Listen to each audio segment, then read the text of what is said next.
s'est assise sur le ponton, visiblement préoccupée, impatiente, électrique.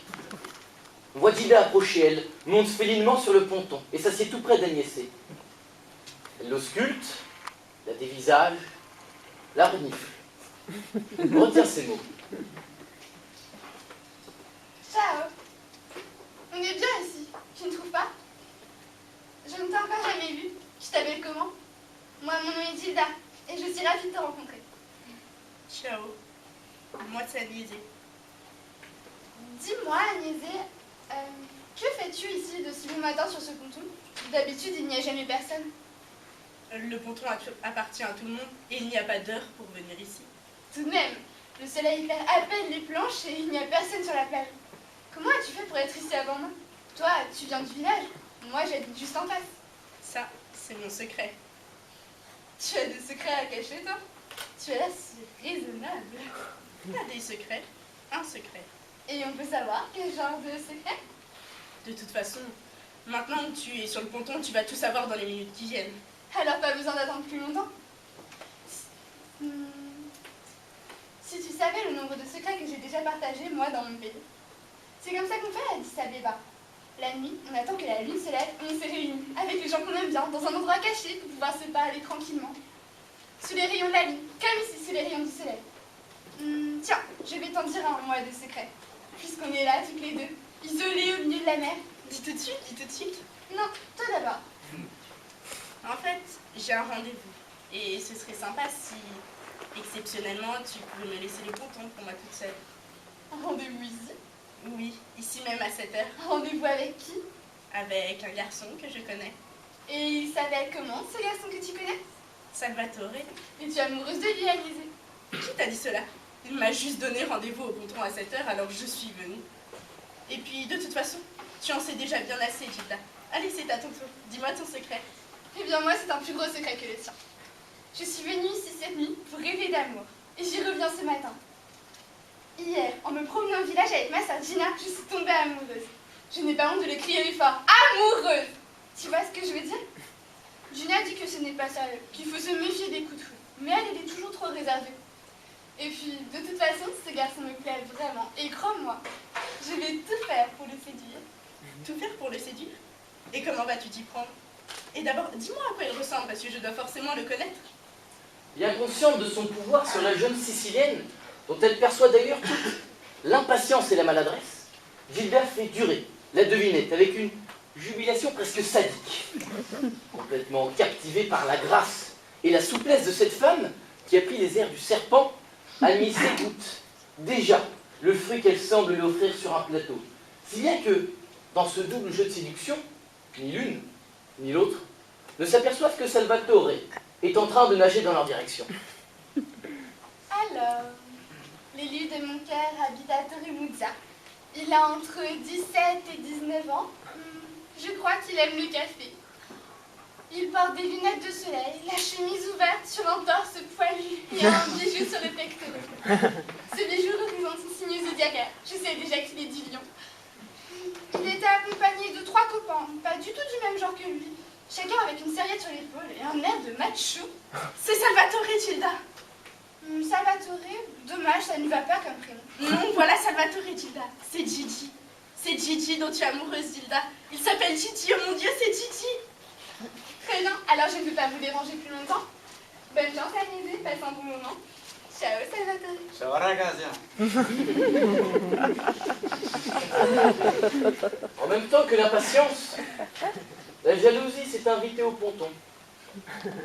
Tu la connais? Non, je la connais pas, c'est une fille qui ne peut pas des pays. C'est une africaine.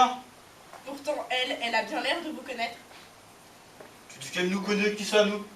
Roberto, Nino, toi, Gigi. Surtout Gigi. Pourquoi surtout Gigi? Écoute-moi, Salvatore.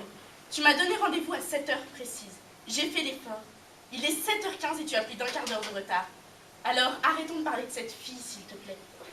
Maintenant, j'aimerais des explications. Tu m'as donné rendez-vous, j'ai mis le réveil à sonner, je me suis habillée, j'ai pris la bicyclette, je me suis trempée dans l'eau froide, j'ai nagé jusqu'ici. Tu as intérêt à avoir de bonnes raisons, que veux-tu? Ouais. Écoute, Agnésé, tu ne devrais pas être seul à l'heure qu'il est. Comment ça, je ne devrais pas être seule à l'heure qu'il est?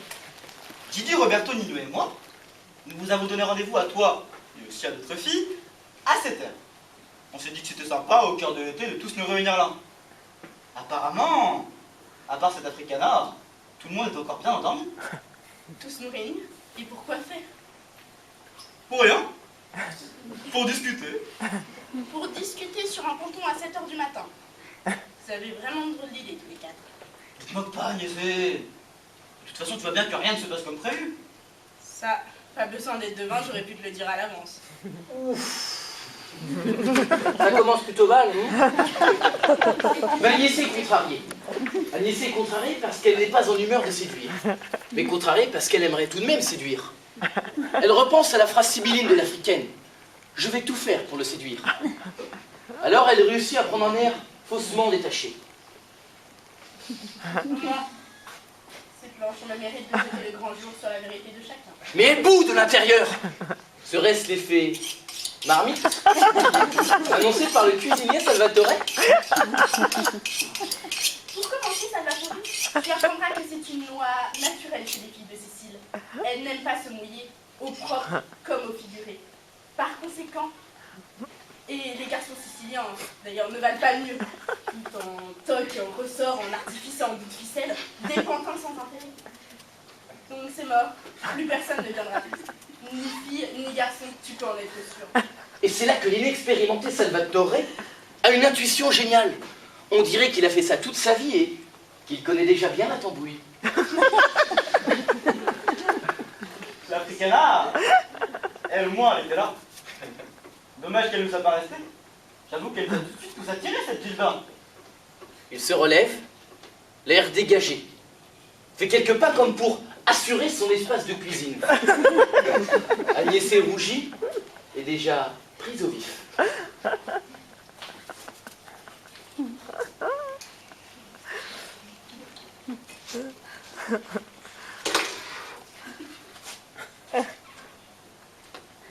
On est bien là-dessus, tu ne trouves pas, Agnès?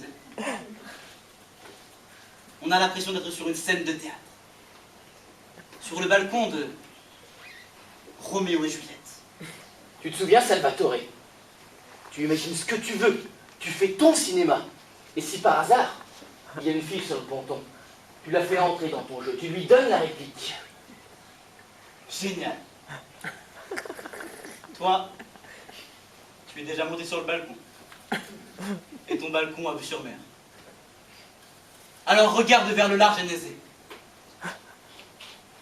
Est-ce que tu sens comme moi ta poitrine qui se gonfle et tes pupilles qui se dilatent? Il lui bourriffe les cheveux, ça donne un effet studio. Comme ça te va mieux. Le feu est vif, là.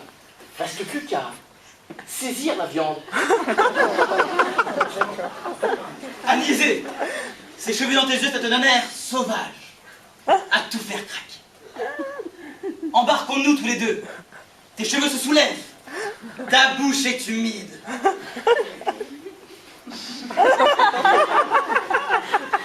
Mais la jeune femme est intimidée. Elle n'a pas été habituée à de telles ardeurs. Puisque tu affirmes avoir invité mes amis, je vais tout de même leur envoyer un texto, ce serait bête qu'elle rate une occasion de s'amuser. Agnésé, réfléchis. T'es au milieu de l'eau avec moi. Tu crois pas qu'il serait temps de larguer les amarres? Ah oui, c'est vrai, excuse-moi, de quoi dois-je avoir l'air? Tu dois me trouver bête et hideuse. Quelle idiote.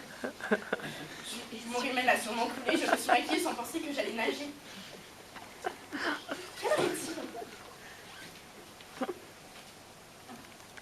7h30, pourquoi? Je t'ai demandé l'heure, c'était juste pour savoir. Tu sais, ça fait drôle d'être avec toi, comme ça, au milieu de l'eau. Sans personne autour de nous, sans texto, sans maquillage. Ça nous donne l'impression de dériver, d'être hors du temps.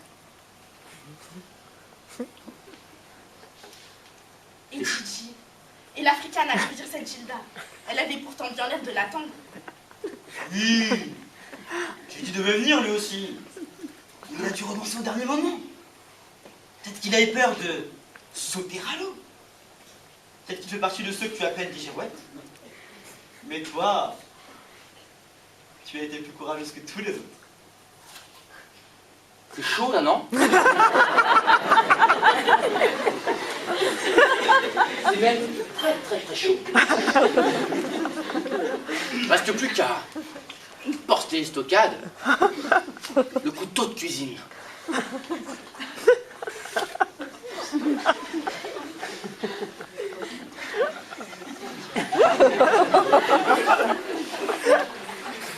Anise, pourquoi est-ce que tu t'accroches comme ça au ponton? Il n'y a pas de tempête et tu ne risques pas de tomber à l'eau.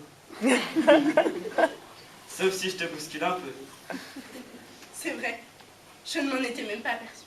Tu as vraiment les yeux partout, toi. Rien ne m'échappe. J'ai d'ailleurs vu une belle fille, à la peau noire et luisante, quitter le ponton lorsque je suis arrivé. Plouf! Elle retombe dans le bac à graisse du chef cuistot manipulateur. Je me suis pas mal, je crois. Mais en même temps, c'est la metteur en scène miraculeusement inspirée. Elle improvise quelque chose de nouveau, quelque chose de merveilleux, en lien avec le milieu dont elle dispose et les ressources inattendues de son corps qu'elle maîtrise à la perfection. Le soleil caresse ma peau salée. Il y a un petit vent léger sur la mer. Ça me donne des frissons sur tout le corps. Je n'ai jamais vu ma peau comme ça.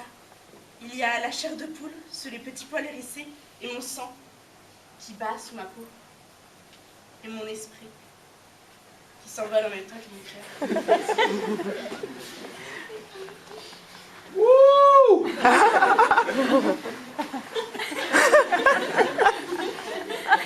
Elle se relève, l'air dégagé, met les mains sur ses hanches, prend une position avantageuse, et regarde vers la plage.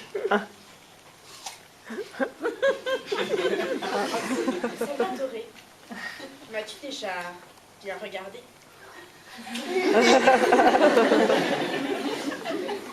Soudain décontenancée, elle aperçoit sur le miroir des flots une embarcation d'un jaune poussin qui contraste singulièrement avec le bleu du ciel, pourtant encore teinté de rose. Mince, on dirait que ça bouge du côté de la plage. C'est un petit bateau en plastique. Ma parole, c'est Monica, Francesca et Valeria. On aura vraiment tout vu ce matin. Le bateau pneumatique approche.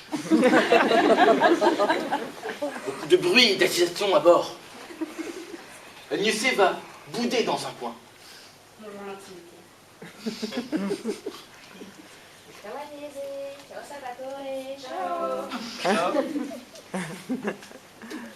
Qu'est-ce que vous faites là, toutes les trois? Et qu'avez-vous fait de Carolina? aidez-nous donc à monter, plutôt que causer. Manœuvre assez compliquée pour les laisser sur le ponton. Mais dès qu'elles sont montées, les trois sœurs endiablées prennent possession des lieux. Ce serait plutôt à nous de vous demander des explications. Qu'est-ce que vous faites là? On vient exprès, tôt le matin, pour trouver du calme, et on vous retrouve tous, pendus comme des grappes de raisin et de treilles. Nous ne sommes que deux. Que deux? Quelle innocente! Et tous les autres? On a dû batailler à la plage parce qu'ils voulaient nous prendre notre bateau.